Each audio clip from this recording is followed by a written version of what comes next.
Isso. São os 6 e pouco de aposentadoria, mais os 20 que a minha mulher recebia, que passou para 30, mas ela não recebeu nenhum de 30 porque morreu antes. Uhum. Mais ou menos, então, 26 mil, é isso? Não, pode dar 30 mil. 30 mil reais mensais. Tem mais porque tem doação para os meus filhos. Uhum. É porque eu não tenho... Não, mas o senhor, pessoalmente, só quero saber isso. Eu poderia chegar a quanto? 50 mil? Tá, 50 mil reais mensais. Eu não sei, eu tô tentando chutar aqui, doutor. Tá, aproximadamente... Eu posso depois mandar por escrito, sabe, o que... Tá, é porque é importante, porque o juiz precisa fixar... O rendimento fixo que eu recebo todo mês é esse, são 6 e pouco da anistia, e era 20, agora passou para 30. 26 mil, então. A Lins que paga. Tá, 26 mil reais.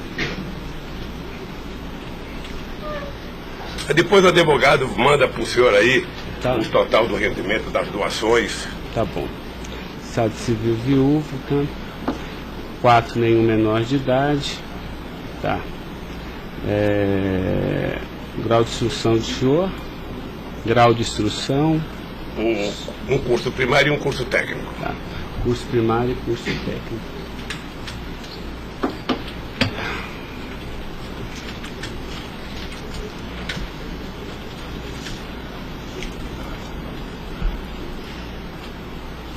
Me dê uma caneta aí, Caio, por favor.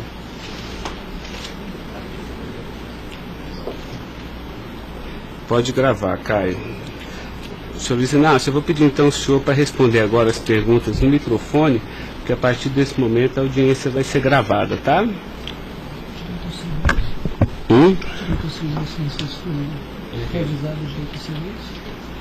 Eu vou avisar ele agora.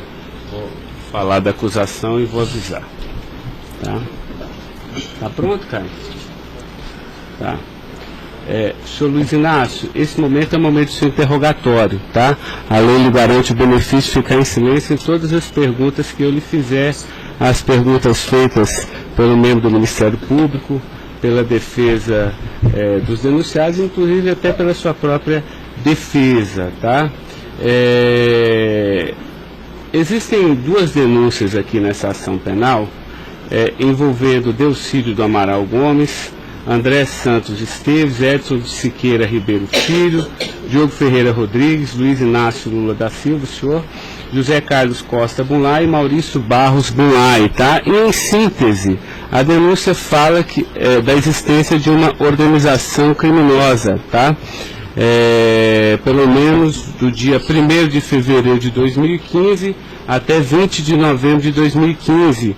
E a denúncia narra que todos esses denunciados teriam se esforçado para evitar ou para menos modular e conseguiram retardar a celebração de um acordo de colaboração premiada entre o Ministério Público Federal e Nestor Severo, tá? Depois a denúncia narra que um crime de patrocínio infiel, tá?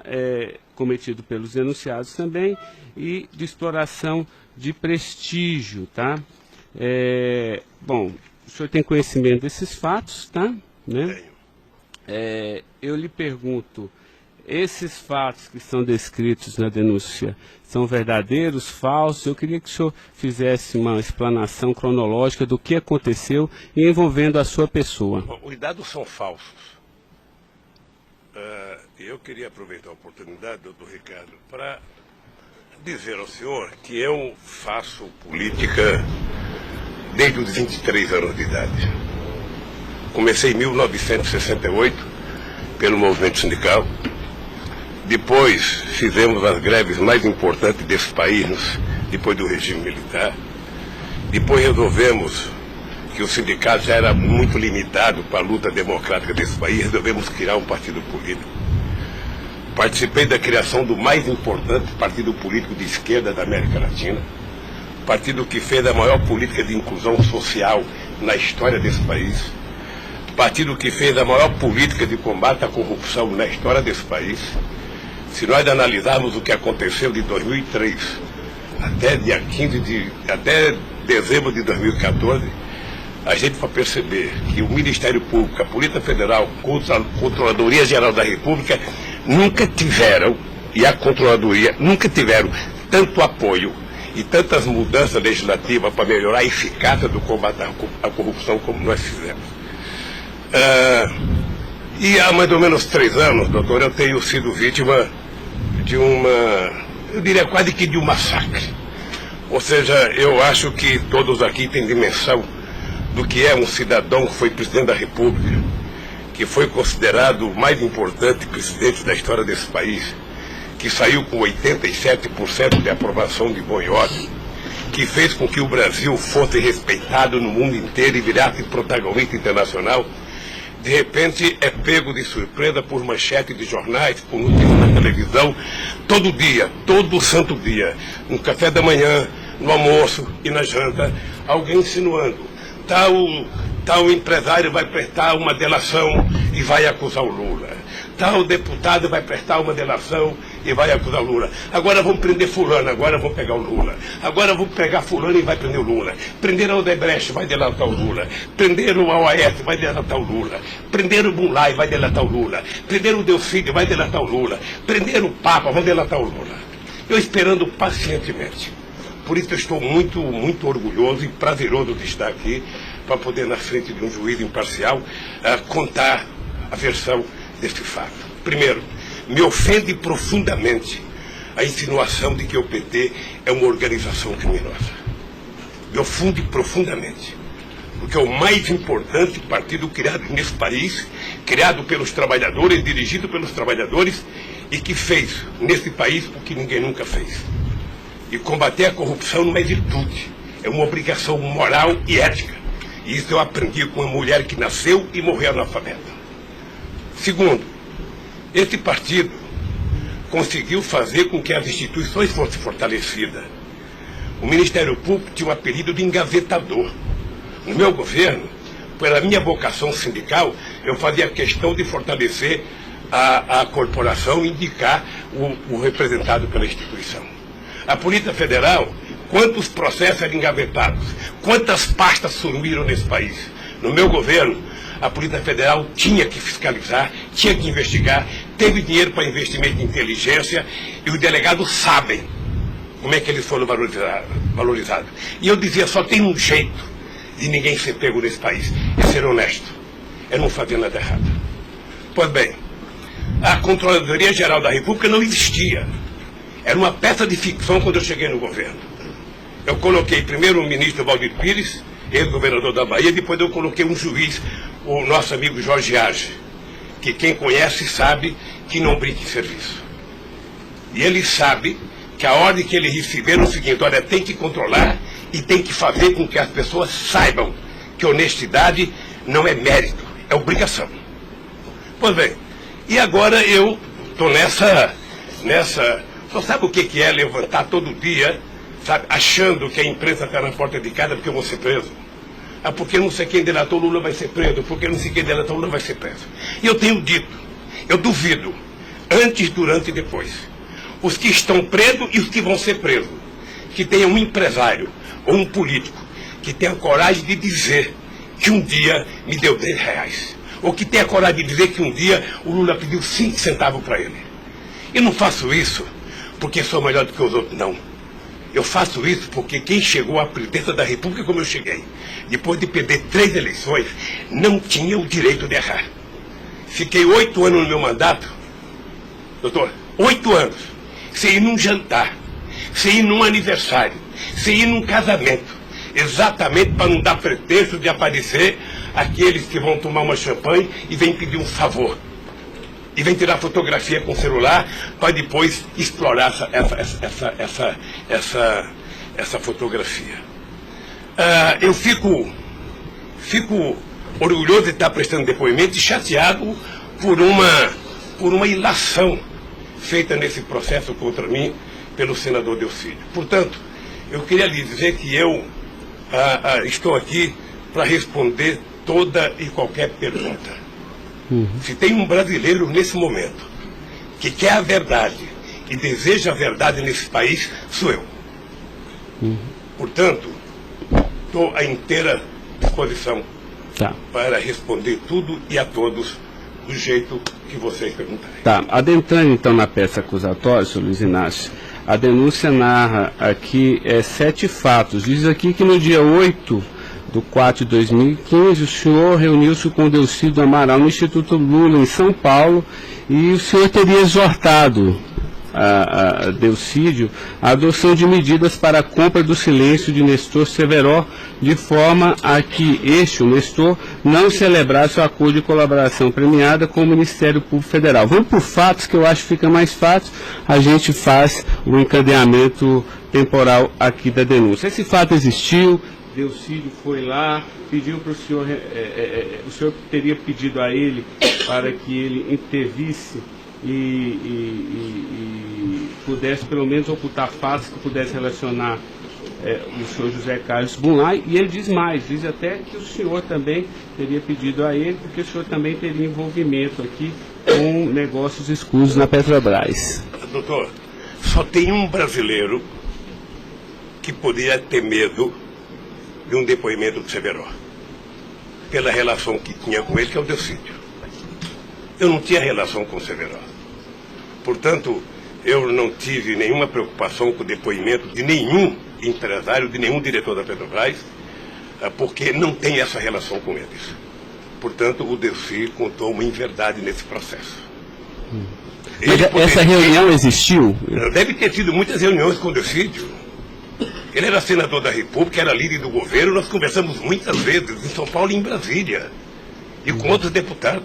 Lá no Instituto Lula? Várias vezes o Delcídio esteve lá. Várias vezes. Ok. Eu iria perguntar por fatos aqui, mas assim, pelo que o senhor está falando, senhor, ele teve lá, o senhor admite que conversou com ele, mas não houve essa conversa para adoção de medidas, o senhor teria pedido para ele, porque o senhor, José Carlos Bunlai é amigo do senhor. Doutor Ricardo, deixa eu dizer uma coisa. Eu não tenho nenhuma razão para ter qualquer problema com o depoimento do Severo. Mas nenhuma razão. Não o conheço, não tive convivência com ele. Portanto, o depoimento do Severo era um problema para o Delcídio e não para mim, que teve uma convivência com ele ainda no governo anterior, antes do meu governo, quando foi diretor de óleo e gás da Petrobras. Não foi comigo. Tá, não surgiu essa conversa, então. Não surgiu, não se tocou. Se o senhor falar da Lava Jato? Doutor, da Lava Jato, hoje no Brasil, a gente fala no café, no almoço, na janta e ainda depois da novela. Mas não porque só passa isso na televisão. Mas não se tocou no nome do Severo. Não tocou no nome. E muito menos no nome do Bunlai. Sabe, de que foi pedido coisa para o Bunlai. É um absurdo. É um absurdo. Eu não sei o que o Delcídio esperou fazer com isso. Certamente, depois de preso alguns dias, as pessoas começam a encontrar um jeito de sair da cadeia e resolve jogar a culpa em cima dos outros. Como é que o senhor reagiu quando ele foi preso? Eu tive uma reação que eu sei que ele não gostou, quando ele citou que o juiz da primeira corte, do Superior Tribunal, ele tinha conversado com ele. Eu disse, esse cara é um imbecil, sabe? Porque mas nem na morte você citaria se você teve ou não uma conversa com a Suprema Corte sobre um processo. Foi essa reação que eu tive e ele me parece que não gostou da minha reação. Eu fiquei sabendo pela boca de alguns advogados que ele ficou muito chateado porque eu disse que ele era um imbecil. Eu não quis ofendê-lo, apenas achei que a atitude foi equivocada. Tá, eu tenho mais alguns questionamentos, mas depois eu faço na medida que os temas forem agitados aqui pelas partes, tá? O Ministério Público tem perguntas, doutor? Bom dia. Acabei não vendo a sua chegada, mas não revelo. Em nenhuma dessas reuniões o Delcídio comentou sobre o receio que ele teria sobre as delações do Severo? Não, ele não comentou, mas era sabido por todo mundo que acompanha todo esse processo da relação histórica do Delcídio com o Severo. Tem até um livro publicado por uma jornalista da revista Veja que mostra claramente a relação do Delcídio com o Severo. Era muito antiga, sabe? No governo passado, no governo anterior ao meu, porque ele chegou, acho que até a ser ministro interino de Minas e Energia. O senhor acredita que a referência ao seu nome tenha sido útil para o Delcídio conseguir a delação premiada? Olha, por tudo que eu vejo todo dia na imprensa, eu acho que tem alguém instigando a falar meu nome. Eu fico sabendo de notícia, não sei se é verdade, nos blogs, nos colunistas, de que todo dia alguém vai pratear depoimento e fala o nome do Lula, cita o nome do Lula, cita o nome do Lula. Eu canso de ouvir isso todo santo dia, sabe? É bem possível que eu vi uma entrevista dele na Globo News que parecia que tinha recebido o prêmio Nobel da delação, a disfarçatez, sabe? Como ele estava se desenvolvendo, eu fui no Roda Viva. Ou seja, depois que fazem a bobagem que fez, se é que fez, ele teria que jogar nas costas de alguém. Primeiro, sabe, a minha relação com o Delcídio era uma relação institucional. E ele sabe disso. Voltando um pouco, o senhor poderia explicar a sua relação com o Bunlai? Veja, eu conheci o Bunlai na campanha de 2000. O PT governava o estado do Mato Grosso do Sul. E eu precisava fazer uma gravação para um programa de televisão da campanha para falar com o setor do agronegócio. E aí o governador do PT disse que tinha um amigo lá e me levou na fazenda dele, me parece que em Miranda. E eu fui nessa fazenda, uma boa fazenda. Até depois eu fui pescar nessa fazenda, fiquei 4 dias no Rio Miranda, não peguei nenhum peixe. Mas gravei um programa, foi um programa de sucesso. Depois eu ganhei as eleições e depois estabeleci uma relação com o Zé Carlos Bunlai. Qual conhecimento ou participação que o senhor teve na questão do empréstimo do Banco Chain ao PT que teria sido feito com a intermediação do Bunlai? Eu não, já disse isso, eu não tenho nenhum... Fiquei sabendo de que o Bunlai tinha feito um empréstimo pela imprensa. O senhor teve conhecimento de que para quitar esse empréstimo houve a contratação pela Petrobras da empresa Chain Engenharia na questão Fiquei da sabendo também pela imprensa e me parece que numa pergunta que o Ministério Público já me fez. Após esses fatos, sobre a saída do Cerveró do posto da diretoria da Petrobras, há uma informação na denúncia relativa a divisões de indicações por partido de diretorias na Petrobras. Diretoria de abastecimento seria normalmente indicada pelo PP, diretoria de serviços pelo PT, diretoria nacional pelo PMDB. O senhor tem conhecimento disso? Veja, doutor Ivan, dizer uma coisa que me parece que está virando costumeiro isso nos depoimentos, que é a falta de compreensão do que significa um governo de coalizão em qualquer parte do mundo. E parece que tem pessoas com dificuldade de compreender isso. Aliás, no depoimento do presidente Fernando Henrique Cardoso, ele foi muito bem ao explicar o que é um governo de coalizão. Quando você ganha uma eleição no regime presidencialista de coalizão, você tem que montar o governo. Você precisa construir uma maioria no Congresso Nacional para você poder montar o governo. E você não monta a maioria com quem você quer. Porque se você pudesse, você pegaria só suplente que não foi eleito. Mas como o suplente não vota, você tem que fazer o acordo com quem é eleito, com quem tem mandato. E obviamente que você pode fazer um acordo programático, e nesse acordo programático você pode fazer um acordo de participação no governo. Então os partidos que compõem a base do governo participam do governo, indicam ministros, indicam cargos. Todas as pessoas indicadas são pessoas com mais de 30 anos da Petrobras.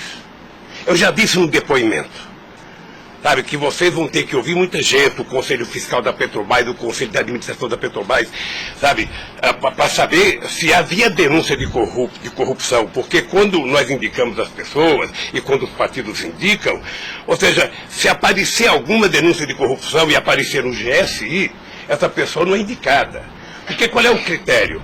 O partido tem um ministro, o partido tem uma bancada. Essa bancada conversa com o ministro. Se indicar um nome qualquer, esse nome vai para a Casa Civil, da Casa Civil passa para o GSI, que é o Gabinete Institucional, faz um levantamento, eu não sei aonde, sabe? E se não tiver nenhuma denúncia, essa pessoa é mandada para o Conselho de Administração e o Conselho de Administração indica.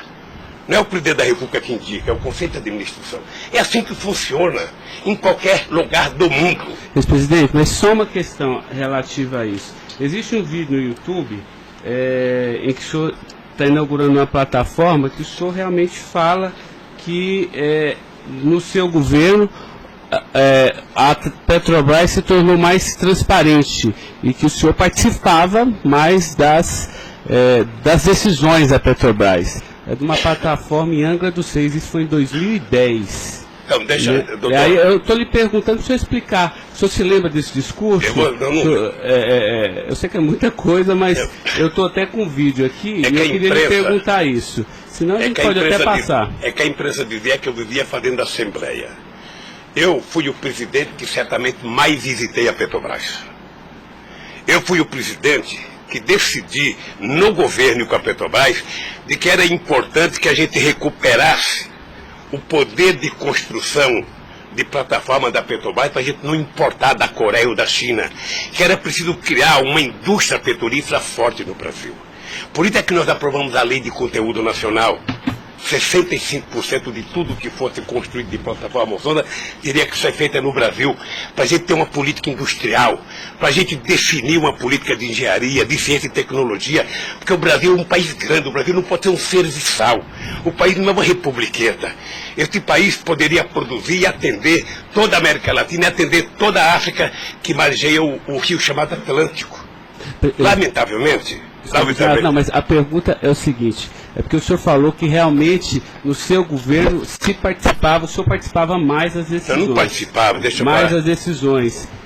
Se o senhor quiser, a gente pode até ter um vídeo, e eu trouxe aqui aí para o senhor explicar. E Delcy também havia falado isso, que depois do mensalão, o governo federal, a presidência da República, participava mais na Petrobras. Isso ele falou. Deixa eu lhe falar uma coisa, o papel do governo, o governo participa na Petrobras através do Conselho da Petrobras. O Conselho da Petrobras tem vários ministros, tem a ministra de Minas e Energia. Tá? Eu, durante todo o tempo da Petrobras, eu só participei de uma reunião de definição da política estratégica da Petrobras. A discussão de investimento para os próximos 20 anos. Se a gente ia recuperar a indústria naval, se a gente ia recuperar a indústria de sonda, de plataforma, se a gente ia discutir, sabe, exportar, se a gente ia fazer a lei de partilha, se a gente ia fazer com que o petróleo voltasse a ser do povo brasileiro, como nós conseguimos fazer. Nessas decisões estratégicas eu participei de uma reunião. Tá, mas de cargo então não. De cargo não. Porque tem o Fernando Soares que fala que o senhor realmente definia também essas questões. Não definia cargo. Quando havia briga no PMDB, ou não. Quem decidia, se não se decidir, era o senhor que realmente... Deixa eu lhe dizer uma coisa para o senhor. O presidente não indica cargo na Petrobras. O presidente recomenda ao Conselho da Petrobras a indicação de tal pessoa indicada por tal partido político a partir da capacidade técnica das pessoas. É assim que funcionava no governo anterior, é assim que funcionava certamente no governo militar, é assim que deve funcionar hoje. É assim que deve funcionar hoje.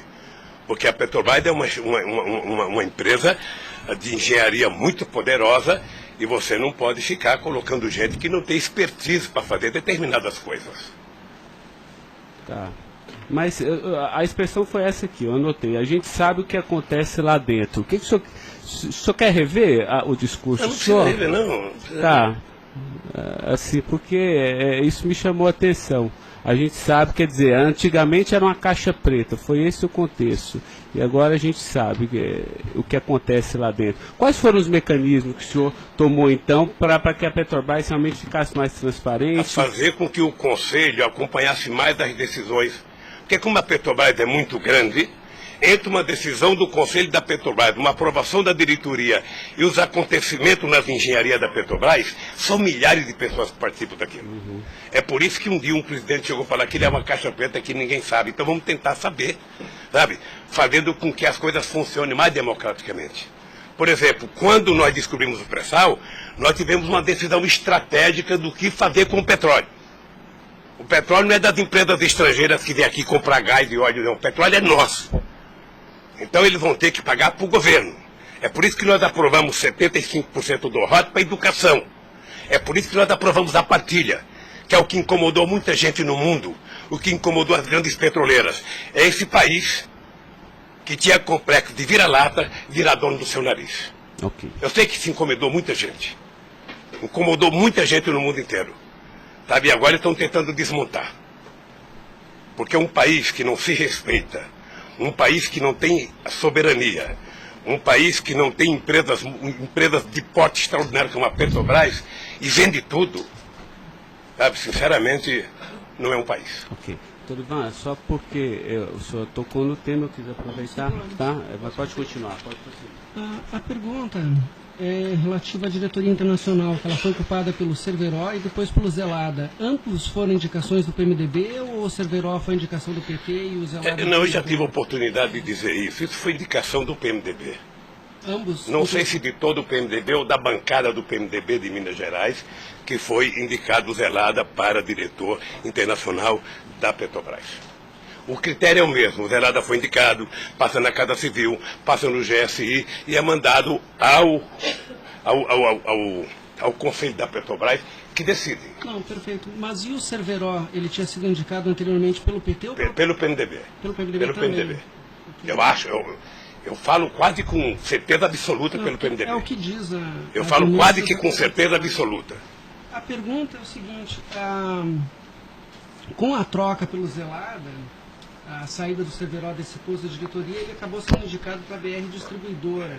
No próprio depoimento do Cerveró, ele afirma que isso teria sido como um reconhecimento pelo papel que ele prestou no auxílio da contratação da Chaim pela Petrobras, na questão do navio sonda. Me parece que ele não diz isso exatamente. Me parece que ele utiliza a palavra acha que foi isso. É diferente de dizer que ele disse. Ou seja, ele acha que foi isso. Deixa eu lhe falar uma coisa. Eu não conheço o Cerveró, conheço agora que ele ficou famoso. Tá? Quando eu vi o Cerveró, eu vi a en passant em reuniões coletivas. Portanto, eu não tinha nenhum interesse de tirá-lo e nenhum interesse de colocá-lo. Nenhum interesse. Para mim, se uma força política que compunha o governo indicasse ele ou outra pessoa e tecnicamente ele fosse reconhecido pelo conselho da empresa que o indicou, para mim estava perfeito. E veja, durante todo esse período não houve uma única denúncia contra nenhum deles. A denúncia começou a acontecer porque o juiz Moro começou a fazer escuta durante 8 anos num bandido chamado Rousseff, e aí então, em 8 anos dá para pegar alguma coisa. Pegou esse negócio. O senhor tem conhecimento de quem teria feito a indicação do nome do Cerveró para a BR Distribuidora? Se foi algum partido? Eu não sei se foi um partido ou se foi através do Zé Eduardo Dutra, que devia ter relação com o Cerveró, porque ele tinha sido presidente da Petrobras. Ele deixou de ser presidente da Petrobras e foi ser presidente da BR. E ele pode ter chamado o Cerveró, ou o mesmo partido que tinha indicado o Cerveró e depois tirou o Cerveró pode ter pedido para ele ir para lá. Eu suponho que seja isso. Ok. O senhor conversava com certa frequência com o Bulay por telefone, dentro dessa relação de amizade? Não era meu amigo. Conversava com ele. Com que frequência o senhor... Não sei, querido. Sabe, ultimamente o Bulay andava com doença nos olhos, achando que ia ficar cego, estava passando muito tempo em Miami para se tratar, depois estava se tratando de um câncer.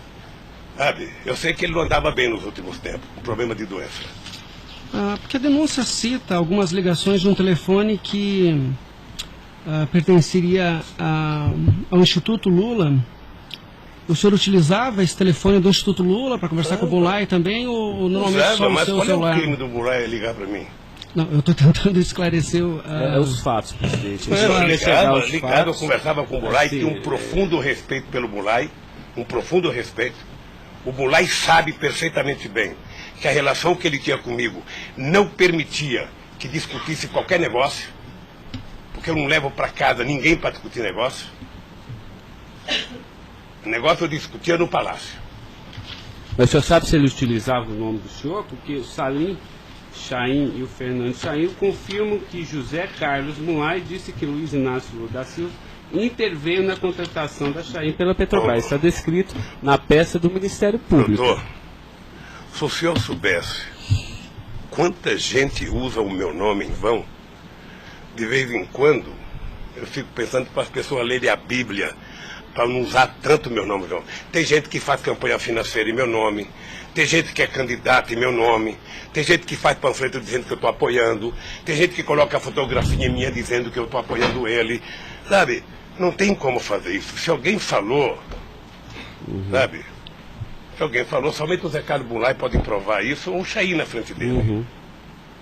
Eu duvido que o Zé Carlos Bunlai, ou algum outro empresário, ou algum outro, desses que já prestaram depoimento, diga que um dia eu chamei ele para conversar sobre tal coisa, sobre qualquer coisa. Sabe por quê, doutor? Porque eu tinha noção de que o único jeito de eu governar esse país dignamente era não permitir qualquer promiscuidade na minha relação com os agentes empresariais ou os agentes políticos. A afirmação seria que o senhor estaria abençoando o negócio da Chaim pela Petrobras. O senhor não... Nem abençoando, nem amaldiçoando, porque eu não sabia. Sem mais perguntas, excelência. A defesa, então, a sua defesa vai ser a última a perguntar. A sua defesa de Delcídio Amaral.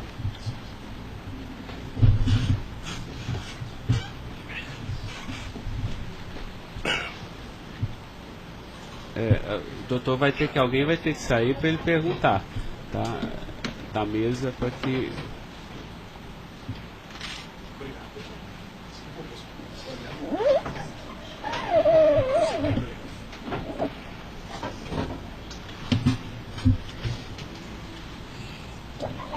Bom dia. Bom dia.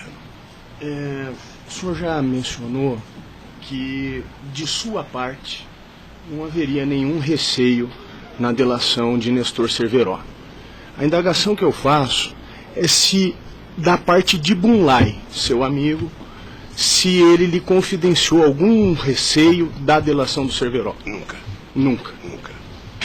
Ele mencionou se conhecia o Cerveró? Quem, o Bunlai? O Bunlai. Não, nunca falou comigo do Cerveró. Nunca? Nunca falou comigo do Cerveró. Nem tampouco o senhor soube se ele... Quem falava comigo do Cerveró era o Delcídio. Uhum. Que era amigo do Cerveró. Amigo do filho do Cerveró. Perfeito. O senhor tem conhecimento se a delação do Nestor Cerveró foi utilizada como um dos fundamentos para a condenação do senhor Bunlai? Não tenho. Não tem conhecimento. Não tenho. Tá certo. Eram só essas as indagações. Excelência, muito obrigado. Obrigado, senhor ex-presidente. A defesa de André Esteves tem questionamentos? Não tem? A defesa de Edson Siqueira Ribeiro Filho.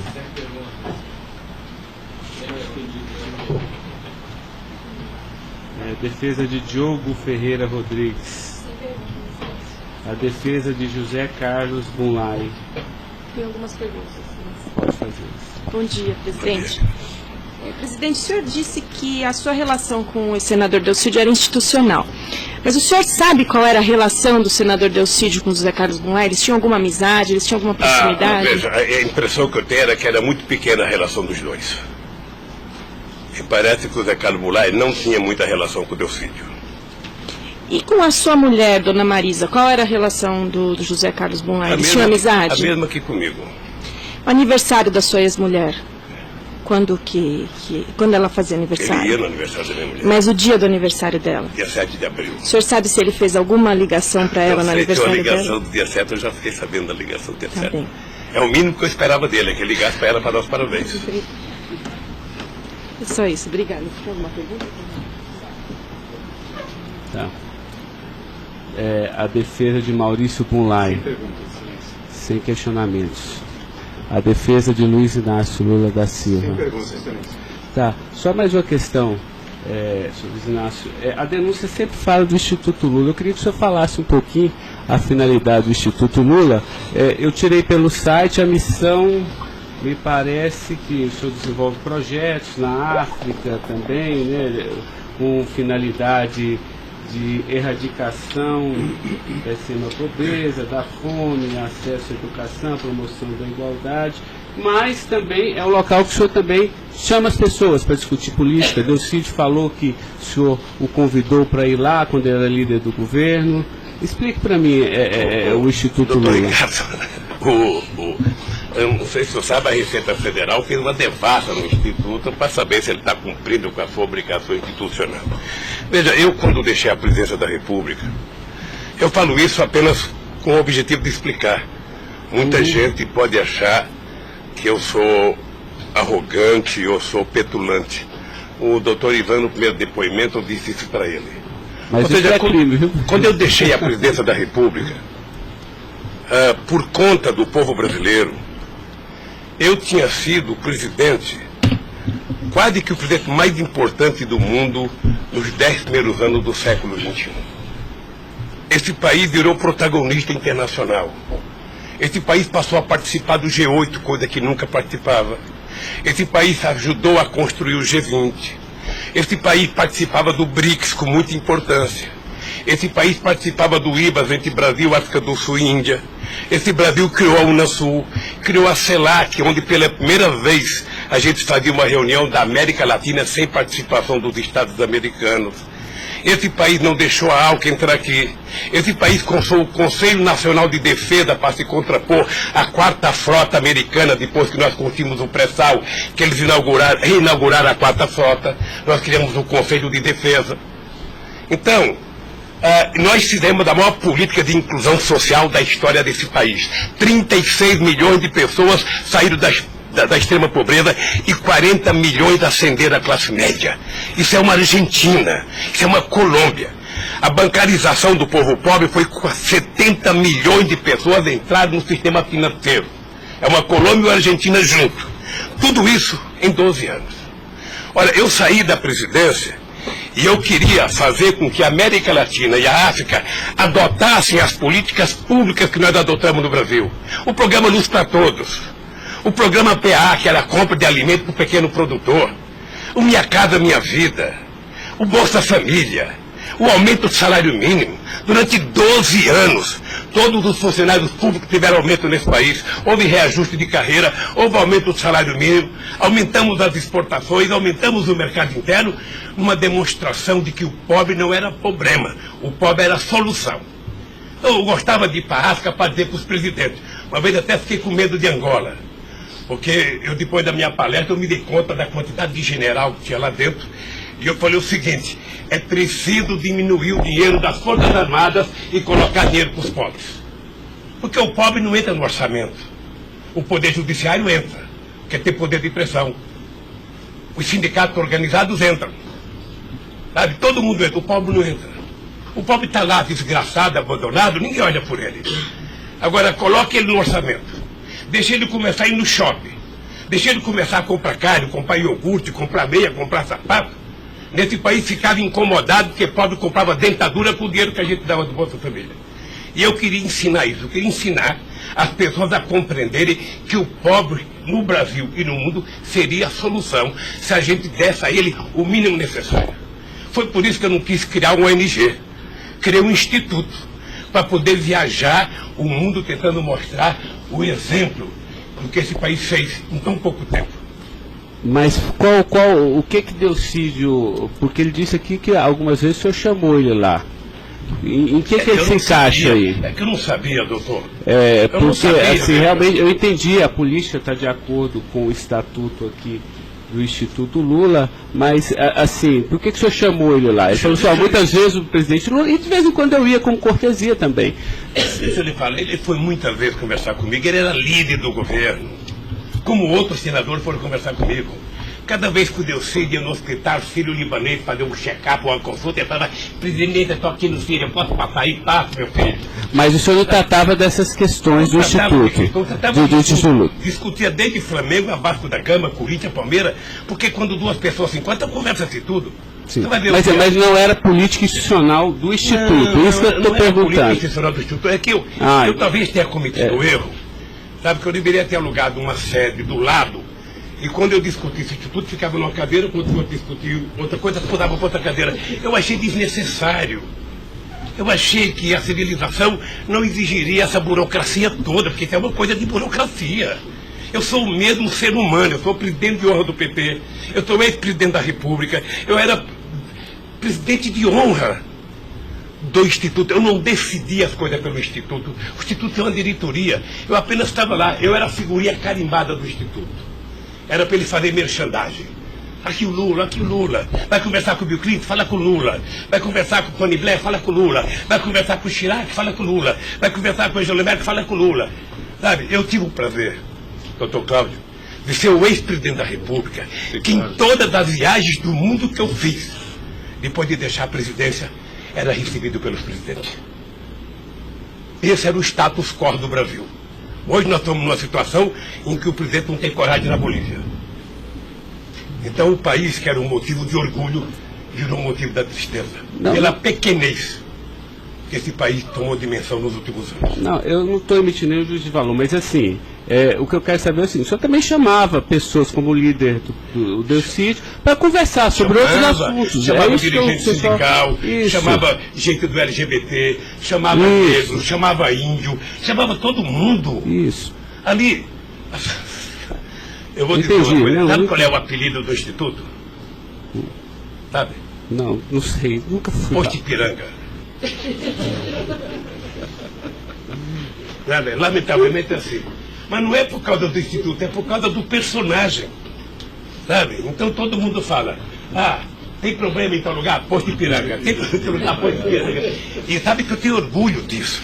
Eu tenho muito orgulho de fazer 36 anos que eu deixei o movimento sindical e ainda sou amigo de todos os sindicalistas, de todas as correntes, da Força Sindical à CUT. Sou amigo de todos os partidos políticos. Então, se isso é um pecado, se isso é um erro jurídico, se isso incomoda o Ministério Público, a Polícia Federal, sei lá quem, eu vou alugar uma salinha na porta e sento lá e atendo e vou deixar em paz, porque não é possível. Não é possível, eu sinceramente, doutor, eu quero lhe agradecer a oportunidade de vir prestar esse depoimento. Eu estou com muita coisa na garganta para falar. Eu estou cansado de ver procurador dizer que não precisa de prova, que ele tem convicção. De juiz dizer, eu não preciso de prova, eu tenho fé, vou voltar com fé. Eu quero provas, alguém tem que dizer, qual é o crime que eu cometi, aonde que eu cometi. Chamar o PT de organização criminosa, se dependesse de mim, cada deputado do PT, cada vereador do PT, cada militante, abrir um processo para quem dizer provar qual é a quadrilha. Porque eu estou cansado, doutor. 71 anos de vida, eu cansei. Cansei de ver as instituições que eu ajudei a criar desde a Constituinte para valorizá-las, desprestigiadas por comportamento pessoal. Gente que adora, gente que não pode abrir a geladeira, que vê uma luz e já começa a dar declaração. Gente que liga o barbeador, começa a falar achando que é o microfone do rádio. Eu cansei disso. Eu sempre valorizei o Ministério Público. Eu sempre valorizei a Polícia Federal. E sempre valorizei o Poder Judiciário. Os ministros podem lhe dizer. Eu indiquei quase todos. Nunca pedi para eles um favor pessoal. E não peço. Porque a instituição tem que ser forte, não para me ajudar, para garantir a democracia desse país. Lamentavelmente, tem pessoas que não pensam assim. Eu, quando vejo um jovem procurador ir para a televisão falar 1h30 e depois dizer, não me peçam provas, eu tenho convicção, não dá, doutor. Não dá para aceitar isso como uma coisa séria nesse país que está jogando a cada vez mais a oportunidade de se transformar num país grande. Nós quase chegamos a ser a 5ª economia mundial. Quase chegamos. Por mediocridade não chegamos. Então eu lamento profundamente.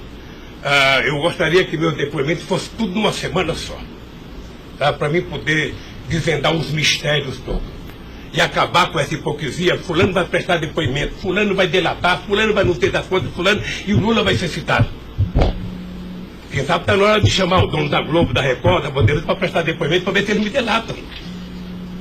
Porque o que eles dizem que vão me delatar, eu duvido que tenham coragem de me delatar, porque não tem nenhuma prova e nunca conversaram comigo sobre qualquer crime. Doutor, eu aprendi a andar de cabeça erguida. E sabe que custa muito. Para quem nasce na elite, não precisa nada. Mas para quem vem lá de baixo, sabe, não deixar ninguém colocar cangaia no seu pescoço, não é fácil. Esses dias eu sei de uma história, de um depoimento, de um processo que eu abri contra uma jornalista, até vou contar isso que ninguém sabe aqui.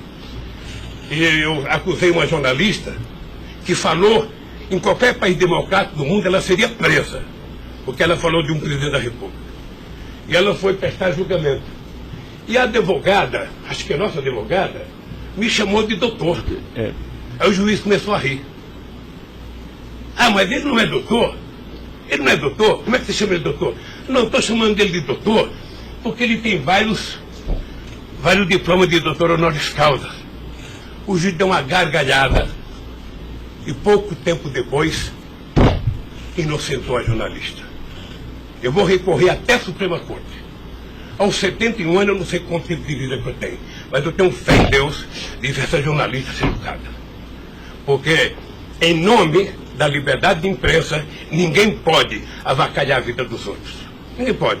E o que eu estou vendo nesse processo? Tem gente que acha que eu sou contra a Lava Jato. Pelo contrário. Pelo contrário. Eu quero que a Lava Jato vá a fundo para ver se acaba com corrupção. O que eu sou contra é tentar criminalizar a pessoa pela imprensa e não pelos autos do processo. O que eu sou contra é execrar, é condenar. Eu conheço pessoas que tivessem liberdade seriam mortos na rua. Tal é. Sabe quantas horas eu tenho de notícias negativas contra mim no Jornal Nacional em 8 meses, 16 horas? Nenhum político no mundo aguentaria isso. E eu vou matá-lo de raiva, porque toda pesquisa vai aparecer na frente. Para eles saberem que nem sempre eles podem brincar com as pessoas. Sabe? Então o juiz, o promotor, o delegado, não tem que ficar fazendo, sabe, pirotecnia com as pessoas. A primeira apura, investigue e condene. Quando condenar, bote na cadeia. E acabou. Sabe, não é tirando fotografia de criança, mostrando casa, mostrando não sei das quantas, inventando mentiras, inventando ilações. Então, eu quero lhe dizer que o senhor está diante de um homem que está disposto a prestar tantos quantos depoimentos for necessário. E quero que todo mundo saiba, se tem um brasileiro que quer a verdade nesse país, sou eu. E não me venham com mentiras ou com ilações. Porque um cidadão que nasce no Nordeste e não morre de fome até os 5 anos de idade, não tem medo de cara feia. Eu quero defender a minha honra, que é o valor mais importante que eu tenho.